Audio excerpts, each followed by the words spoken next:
दो चित्र मिले थे। एक तो अजय जी ने दिया था और एक राजश्री जी ने दिया था। उन दोनों में मैंने कुछ लिखने के बहुत ज़माने बाद एक प्रयास किया था, तो उनको मैं सुनाता हूँ आपको। पहला तो है अजय जी के जो टॉपिक था, जो चित्र था उसपे, गृह प्रवेश। और उसपे 3 कहानियाँ लगभग एक जैसी हैं, जिन पे कहने का अंदाज अलग है।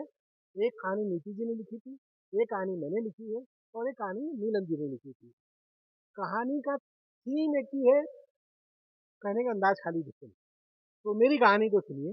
मैंने बहुत छोटे शब्दों में डिफरेंट किस्म से लिखने की कोशिश करी। अब जब तुम पानी में सराबोर हो, रात का अंधेरा रोशनी को लील चुका है, ध्वनियों के बुलबुले टप टप की आवाज में जब्त हो चुके हैं, शून्य की सलवटों को होका मिला है, समेट लेने को सब कुछ अपने ही उर में, पर चाहे कुछ भी हो जाए। तुम्हें इस खामोशी में, इस अंधेरे में, ना तो आवाजों की कमी महसूस होगी, न रोशनी की, और न ही अपनी सुरक्षा की। इस घर की चहार दीवारी में तुम महफूज हो हर किसी बला से। ये चिराग रोशन है और रोशन ही रहेगा।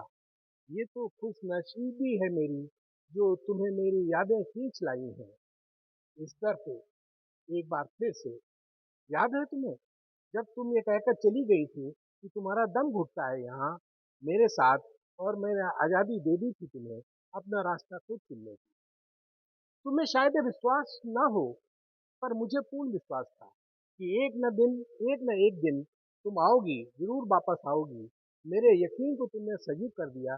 शुक्रिया, दिल से शुक्रिया। लेकिन ये मेरे जज्बात हैं, मगर इसकी इंतहा तभी होगी जब तुम्हें भी लगे कि तुम्हारी तलाश अपने मुकाम हासिल कर चुकी है। यह तय करने का हक तुम्हारा है और सिर्फ तुम्हारा।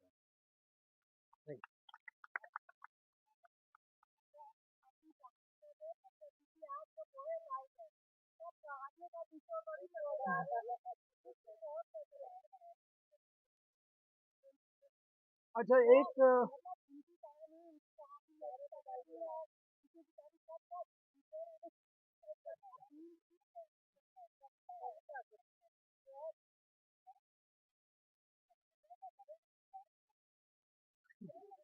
ढाई बज गया।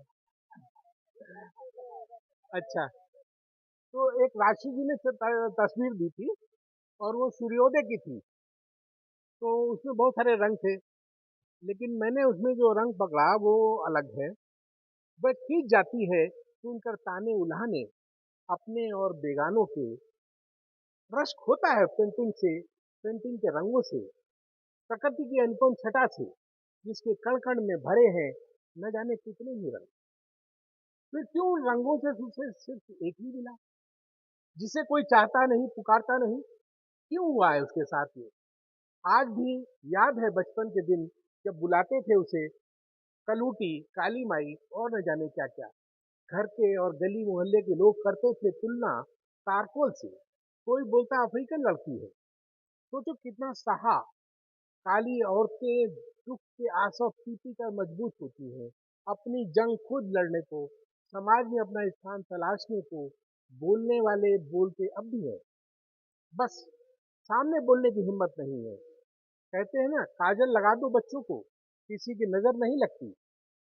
शायद इसीलिए लोगों की बददुआओं का असर नहीं हुआ होगा। उसे तो भगवान ने काजल खुद लगाया है। वह सपने देखती नहीं है, वह तो सपने पूरा करती है। आखिर उसे भी अपने जीवन के कैनवास में सतरंगी रंगों के समायोजन का पूर्ण अधिकार है। आखिर उसके काले रंग का चुनाव क्या उसका था? आखिर उसके काले रंग का चुनाव क्या उसका था?